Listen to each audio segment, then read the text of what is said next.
Welcome everyone to an Annihilation edition of Insider Moves. That's right, we're diving headfirst into all things related to the new Call of Duty Black Ops add-on, available June 28th on Game Marketplace.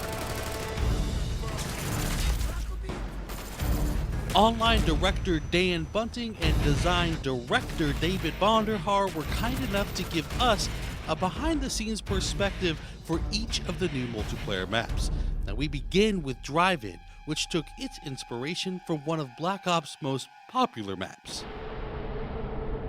Normally in a small map, or a medium-sized map, it's actually very difficult to create multiple independent battle spaces. But this, in the drive-in movie theater screen is kind of the anchor of that map, and you can even get up on it to see Overwatch on one side, right? So you get this really cool kind of vibe, kind of storming over the drive-in screen or outside the edges in these kind of independent, and they're not even themed really for the most part, how concrete themed they are for how medium-sized that map is. We were really kind of taking inspiration from Nuketown. Nuketown was a super successful, highly popular map within the community because it's very fast and frenetic. It's a small map.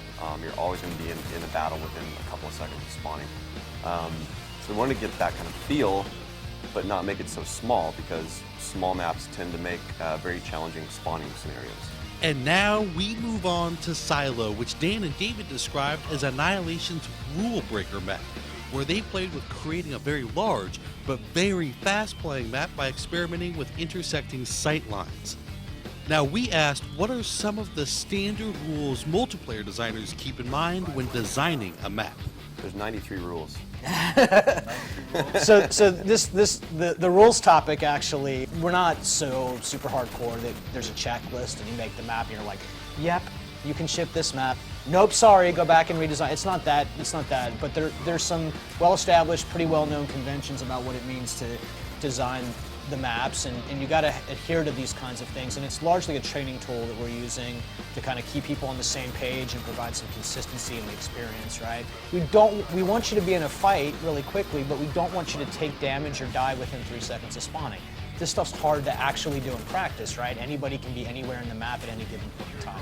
The rules really, they're guiding principles for best practices for design lessons that we've learned in the past. We learn the rules so that we can break them in creative ways, and that's really what we've always set out to do. The rules are just there to kind of get people to understand the basic principles of good map design, and once they've mastered that skill from a designer point of view, then they get really clever and creative about how they break those rules, and that's what makes maps have personality and flavor. And next, we turn our attention to Hazard. There's a really good story behind Hazard, and it's a map that started with actually something that the fans asked for, which we gave them, but not exactly what they were thinking we would do it. I mean, from the early days, we knew that we wanted to do one of our favorite maps from World at War, and we love Cliffside. Cliffside in World at War was one of those great maps where it's a community favorite. It's got some very unique engagement types. It's a long-range engagement map, wide open, kind of bowl-shaped in the middle. We completely reimagined it, though, for Black Ops. It's set in Cuba. It's a very high-end luxury kind of golf course resort locale right on the ocean. We actually rebuilt it with the design in mind and the layout in mind. So there's a lot of similarity to the old map and how it plays. There's going to be a sense of familiarity with fans, but it's very different. It also has its own unique flavor.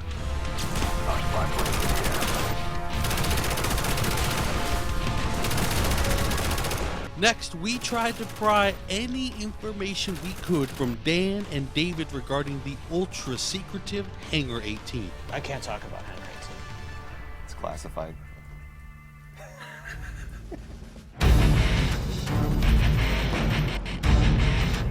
So Hangar 18, it's a really fun map for us. It's based in the Area 51 setting in Nevada, the government top secret test site. Hangar 18 is the most famous hangar of that area. It's set in Groom Lake.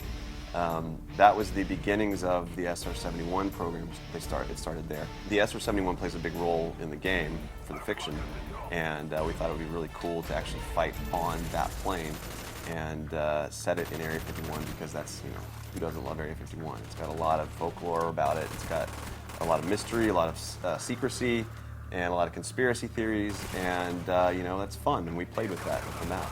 It's Hangar 18. It's Area 51. It's Groom Lake. It's Treyarch. When you put these things together, you're gonna have to go and poke your head around and look around. I think there's one Easter egg in particular that we had a lot of fun with because it's a direct nod to something from the community. It was a viral video that was made when the game was launched, and people will have to wait and see what it is. Can't talk about this. What is wrong with you?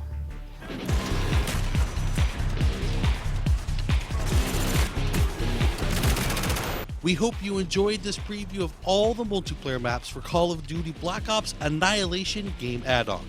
And for everyone that guessed last week's community challenge correctly, never fear, we'll highlight not just one, but a whole lot of you in next week's Insider Moves.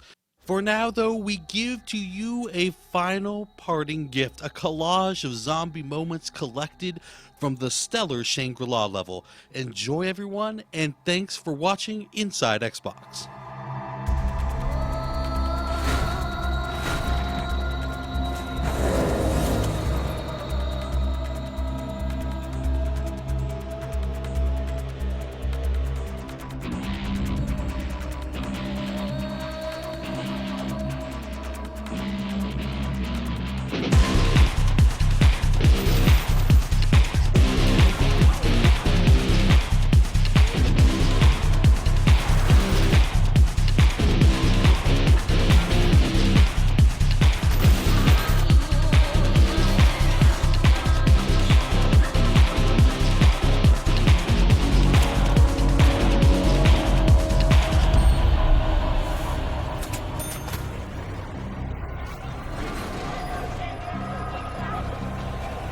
This thing rattles the teeth and tests the patience.